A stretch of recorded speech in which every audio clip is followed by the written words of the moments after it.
Welcome back. I am Brian Lee Durfee, author of The Forgetting Moon and The Blackest Heart, both published by Simon & Schuster's Saga Press. Today I'm going to be doing a very special review of The Black Elfstone, book number 1 in the Fall of Shannara by Terry Brooks. Yep, this is book number 1 in the 4-part Fall of Shannara, which is the end of the saga. You know, these 4 books here bring the Shannara saga to a close after 30 some odd books, starting with the Sword of Shannara right there. So, let's talk about a little bit about my history with the Sword of Shannara first, and then we'll get to the review of the Black Elfstone. So, the reason I am wearing my REO Speedwagon High Infidelity t-shirt is because around 12 or 13, this was the first album I ever bought with my own money. Also around 12 or 13 years old, the first novel I ever bought with my own money was The Sword of Shannara. And this is the very copy that I bought. I still have it. Probably read it 20 times, still in mint condition. So the Sword of Shannara and the entire Shannara saga holds a really, really special place in my life. And so I revere Terry Brooks as a mentor, and I love his series. In fact, you know, I always name drop since I've met the guy several times at conventions and things, and he always signs my copy of The Sword of Shannara.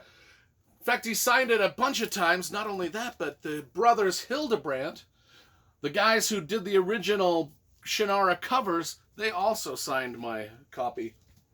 Speaking of covers, we always review the covers first, because you know I like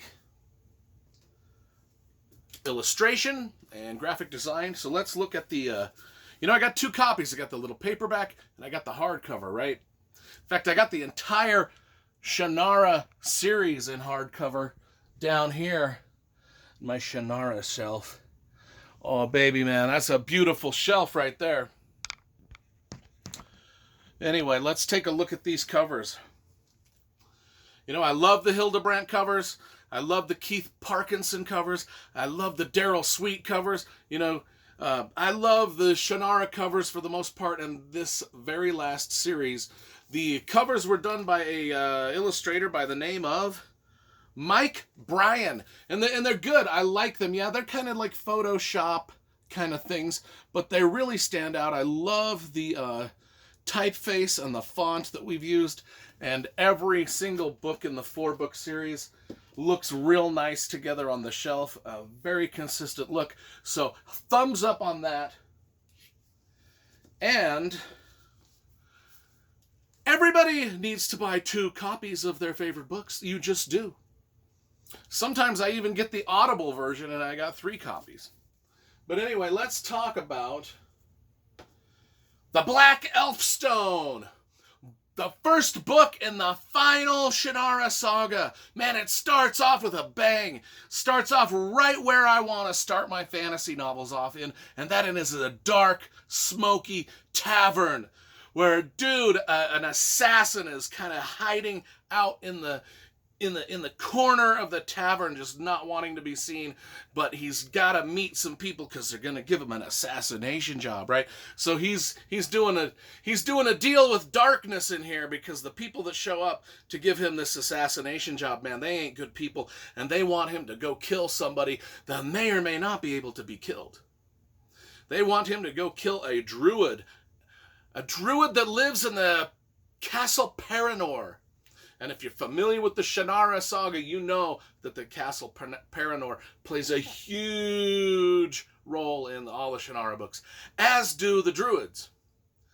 So that's how we get set up, with assassins, a dark, smoky tavern, and bad guys putting a hit out on a dude that may or may not be able to be killed.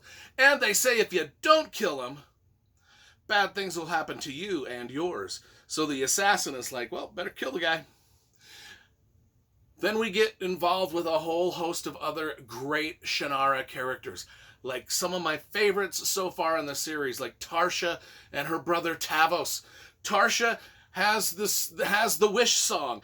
You know, the wish song of Shannara is a magical power that is brought about through song. And it does things like explode. You know, it does magical explodey lightning things, but with song. And she's got that power, and she's just a really good person. But her brother Tavos is not a good person. Not at all. Maybe one of the most evil characters Terry Brooks has ever put in a Shannara novel. I mean, this guy is serial killer, Ted Bundy-esque type bad. I mean, he's just got some mental health issues that are turning him to the serious dark side, and he is a bad dude. And I loved following both of their story arcs through this first book. And then we've got Driscoll Arc, who is the one of the druids, and then we've got Darkon Lay, you know, Menyon Lay, and all the whole entire Lay family. I mean, this is the thing, is we're revisiting all of the heritages of all the different families that have sort of interwoven through all the Shannara books, and it really is tying a lot of things together here. And I loved it, and I'm telling you, I know I'm going to cry at the end of this series because it's going to be over, and by God, I'm telling you, Terry Brooks, you did something in this book that almost brought me to tears. And that's when the raggedy little orphan boy was revealed to be none other than Shay Ohmsford. And when I saw that name spring out on the page, I was like, Shay Ohmsford is back? I mean, Shay Ohmsford was the hero of the Sword of Shannara. He's the hero that's held the glue of the entire Shannara universe together. And my favorite fantasy character of all time is Shay Ohmsford. The orphan of all orphan boys. You know, I was adopted as a kid. I was an orphan bastard too myself, so I relate. Anytime there's an orphan farm boy in a story, I relate. And when Shay Ohmsford showed up, and I don't know, because it's only briefly in this, and I don't know where Terry Brooks is going to go with having Shay Ohmsford show up in this, if it's the actual Shay Ohmsford, or if it's just another dude that happens to have the same name. I don't know, but I was like, oh, Terry Brooks, you're making me cry. You're making me cry, and we're only one book into the final. There's 3 more books, and I'm already weeping like a baby because Shay Ohmsford showed back up. Anyway, this thing is cool. And one of the things that, I'm going to mention a negative though. You know, if you followed my channel, you know I have a problem with flying pirate ships. And at some point in the series, I think it was around book 10 or 11, Terry Brooks introduced the flying pirate ships. And I was like, about the flying pirate ships. I don't like the flying pirate ships. I hate the flying pirate ships. Look at my review of Jim Butcher's Aeronauts Windless if you want a history of why I don't like flying pirate ships. But there's 2 story arcs going on here. Darkon Lay and Driscoll Arc and the girl Tarsha. And the thing is Tarsha and Driscoll, they get to fly around the land of Shannara, which, by the way, there's a great map in here. We always talk about the maps, too. There's a great map. I love that map.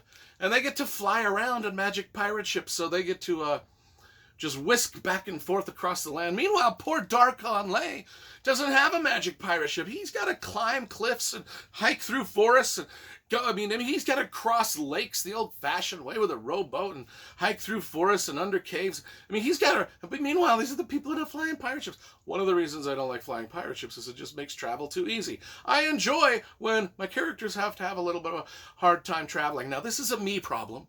I'm not blaming Terry Brooks for doing this. This is a me problem. It's a me problem. It's just, you know, I don't like grunge music either, but that's a me problem because there's a lot of people that do like grunge music and flying pirate ships. And, you know, there's even people that like the Denver Broncos, for God's sake. How can, I mean, my God, I look at a Denver Bronco uniform and I vomit. But yet there's people out there that somehow like this stuff. It's a me problem, though. The negativity toward the flying pirate ships, that's a me problem. I mean, we were off on a tangent. I'm going to tell you, this book has a dynamite ending. Oh, a dynamite ending, and I can't wait to get to the rest of them. So we're going to be reading and reviewing these pretty fast on the channel here because I want to see how the Shannara saga ends. And I will cry like a baby. I know I will. I know I will. I will. Because the ending of this one already set me up with, I mean, there's betrayal, there's action, adventure, sword and sorcery, Black Elfstones. I mean, my God, that's what the fucking book is called. There's just a lot of cool stuff at the end of this thing. And I give this a 9.5 out of 10. This thing really reminds me of the very first book that I ever read in the Shannara saga when I was a kid. This harkens back to all of the great things I love about it, aside from flying pirate ships.